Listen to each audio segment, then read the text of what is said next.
Hi guys, അപ്പോൾ ഇന്നൊരു Friday ആണ്, വീക്കെൻഡ് ആണ്. അപ്പോൾ ഞാനൊന്ന് ചെറിയൊരു കുക്കിംഗ് വീഡിയോ ആയിട്ട് നിങ്ങളുടെ മുമ്പിൽ വരാമെന്ന് വിചാരിച്ചു. അപ്പോൾ ഞാനിന്ന് ഉണ്ടാക്കാൻ പോകുന്നത് വളരെ ഹെൽത്തി ആയിട്ടുള്ളൊരു ഡിഷാണ് കോവയ്ക്ക തോരൻ.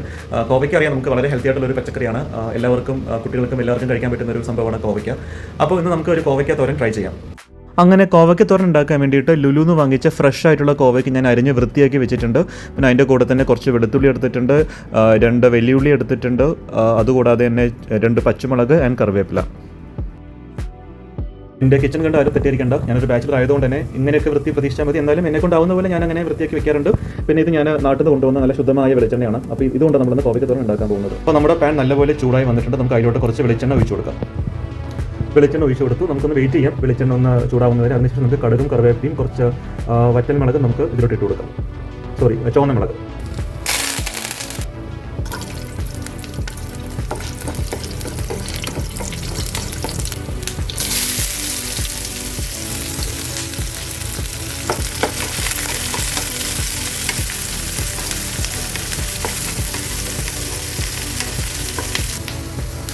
അപ്പോൾ നമ്മുടെ ഉള്ളി നന്നായിട്ട് ഇങ്ങനെ ഏകദേശം എന്താ പറയുക വഴറ്റി വരുന്നുണ്ട്. ഒരുപാട് വഴറ്റേണ്ട ആവശ്യമില്ല, നമുക്ക് തോരനായതുകൊണ്ട് കുറച്ചൊന്ന് വെന്താൽ മതി. നമുക്ക് ഇതിലോട്ട് കുറച്ച് ഉപ്പും മഞ്ഞപ്പൊടിയും മുളക് പൊടിയൊക്കെ ഇട്ട് കൊടുക്കാം. ഒരു 1/4 ടീസ്പൂൺ മഞ്ഞപ്പൊടി ഇട്ട് കൊടുത്തിട്ടുണ്ട്. അതുപോലെ 1 ടീസ്പൂൺ മുളക് പൊടി ഇട്ട് കൊടുത്തിട്ടുണ്ട്. കുറച്ച് ഉപ്പ് ആഡ് ചെയ്ത് കൊടുക്കാം. മിക്സ് ചെയ്യാം.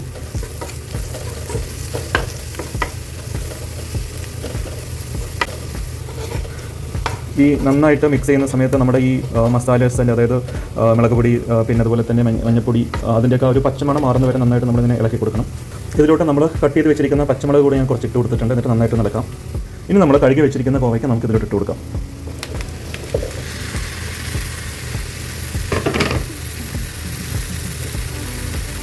നല്ല അടിപൊളി കളർഫുള്ളായിട്ട് കണ്ടോ, നമുക്ക് നന്നായിട്ട് മിക്സ് ചെയ്തെടുക്കാം. നമ്മുടെ കോവയ്ക്കപ്പം അങ്ങനെ ചെറുതായിട്ട് വെന്ത് വരുന്നുണ്ട്. അപ്പോൾ ഞാൻ ഇടയ്ക്കിടയ്ക്ക് ഇങ്ങനെ ഒന്ന് ജസ്റ്റ് ഒന്ന് ഇളക്കി കൊടുക്കുന്നുണ്ട്, അല്ലെങ്കിൽ അത് അടിയിൽ പിടിക്കാൻ ചാൻസ് ഉണ്ട്. ഓക്കെ, ഞാൻ പറഞ്ഞ പോലെ നമ്മളിതിൽ വെള്ളം യൂസ് ചെയ്യുന്നില്ല. സോ മാക്സിമം നമ്മൾ ഇങ്ങനെ ഇളക്കി തന്നെ അത് ഒന്ന് കുക്ക് ചെയ്തെടുക്കണം. എനിക്ക് അധികം കോക്കനട്ട് ഇഷ്ടമില്ലാത്തതുകൊണ്ട് ഞാൻ കുറച്ച് കോക്കനട്ട് മാത്രമേ ആഡ് ചെയ്തിട്ടുള്ളൂ. ഇത് നന്നായിട്ട് നമുക്കൊന്ന് മിക്സ് ചെയ്തെടുക്കാം. നമുക്ക് നന്നായിട്ട് മിക്സ് ചെയ്തെടുത്തതിന് ശേഷം നമുക്കിത് അടച്ച് വെച്ചിട്ട് ഒരു 5 മിനിറ്റ് കൂടെ നമുക്ക് വേവിക്കാം. 5 മിനിറ്റ് കഴിഞ്ഞ് നിങ്ങൾക്ക് ഓപ്പൺ ചെയ്യാം. Coconut thoran is ready.